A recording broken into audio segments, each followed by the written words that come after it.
Donald Trump has just done something extraordinary, even by his own standards. According to reports, Trump has emboldened Vladimir Putin on the global stage yet again, not with tanks or treaties, but with something arguably more dangerous: validation. Former Trump advisors, people who were inside the room, are now saying out loud what many suspected for years. Out of all the authoritarian strongmen Trump openly admires, the Kims, the Xi Jinpings, the wannabe strongmen, Putin is the one he is most enamored with, and they admit they don't fully understand why, which is alarming because when the people who helped run the government say, "We don't know why he likes Putin so much," that's not comforting. That's the political equivalent of a mechanic saying, "Yeah, I don't know why your brakes are on fire." Trump blames Ukraine? Yes, really. Let's rewind for a moment. Donald Trump recently made headlines by doing what no serious world leader has done since the invasion of Ukraine began. He blamed Ukraine for the war. Listen closely to what he said. "You should have ended it 3 years ago. You should have never started it." Just to be crystal clear, Ukraine did not start the war. Russia invaded Ukraine. This is not complicated. This is not controversial. This is History 101. And yet, here we are. By repeating Kremlin talking points almost word for word, Trump isn't just being provocative. He's actively rewriting reality in a way that benefits Vladimir Putin. That matters, because when a former and possibly future U.S. president says these things, they don't echo in a vacuum. They echo in Moscow. They echo in NATO capitals. They echo in every country watching to see whether the United States still understands who its allies are. The Nobel Prize obsession and NATO bashing. And then there's the obsession. Trump has never stopped being angry that he didn't win a Nobel Peace Prize, which, to be fair, is like being angry you didn't win a Michelin star for a microwave burrito. But instead of letting it go, Trump has chosen a new strategy: tear down NATO. He claims NATO doesn't exist without the United States. He claims the U.S. paid 90%, maybe 100% of NATO's costs. None of that is true. NATO is a collective alliance. The financial contributions are documented. The numbers are public, but facts have never stopped Trump before.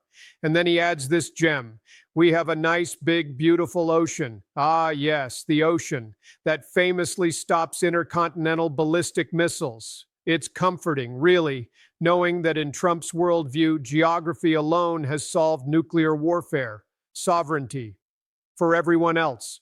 Then Trump pivots to sovereignty. At the United Nations, he declares that America respects the independence of every nation and doesn't believe in domination or control, which is fascinating coming from the same man who has floated taking Greenland, threatening Venezuela, suggesting the U.S. should own Gaza, respecting sovereignty, apparently, as long as Trump doesn't want the land.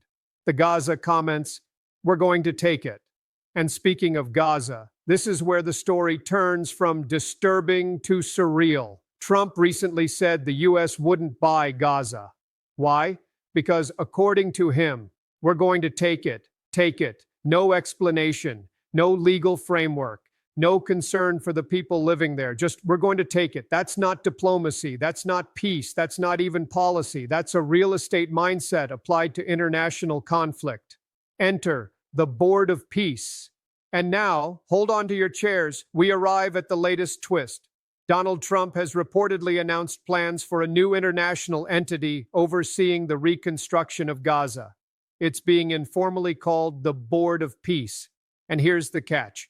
Want a permanent seat? Pay $1 billion, don't have the money? Enjoy a temporary seat. This is not a parody.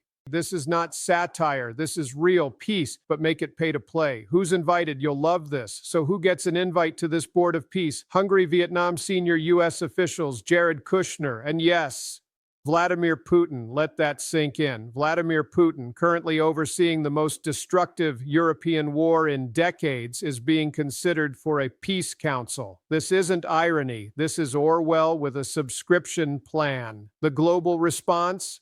Hard no, not everyone is buying it, literally. UK Prime Minister Keir Starmer has already said no, refusing to pay the $1 billion fee. Israel's Prime Minister has criticized the board for not coordinating with Israel at all.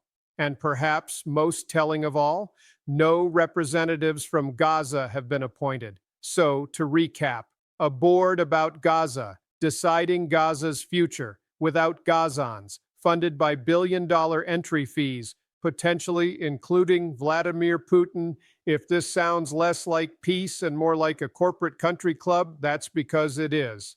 Experts aren't mincing words. One analyst called it Orwell on steroids. Another described it as the privatization of national security. And that's the key point here. This isn't diplomacy. This is branding. This is monetization. This is foreign policy treated like a startup pitch deck. Now let's talk about why this matters, why Putin benefits. When Trump blames Ukraine, undermines NATO, validates authoritarian leaders, floats peace plans that legitimize aggressors, he sends a message. That message is, the rules don't matter anymore.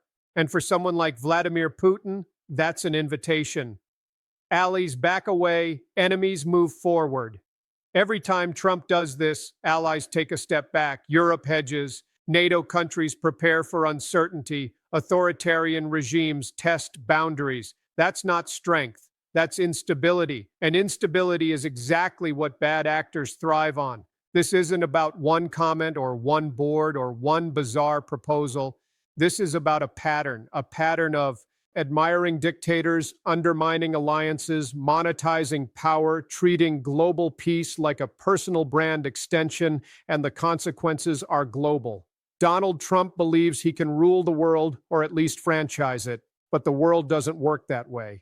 You can't buy peace. You can't privatize sovereignty. You can't invite war criminals to peace councils and expect credibility. And every time Trump tries, the result is the same. Enemies feel stronger, allies feel weaker, and global stability takes another hit.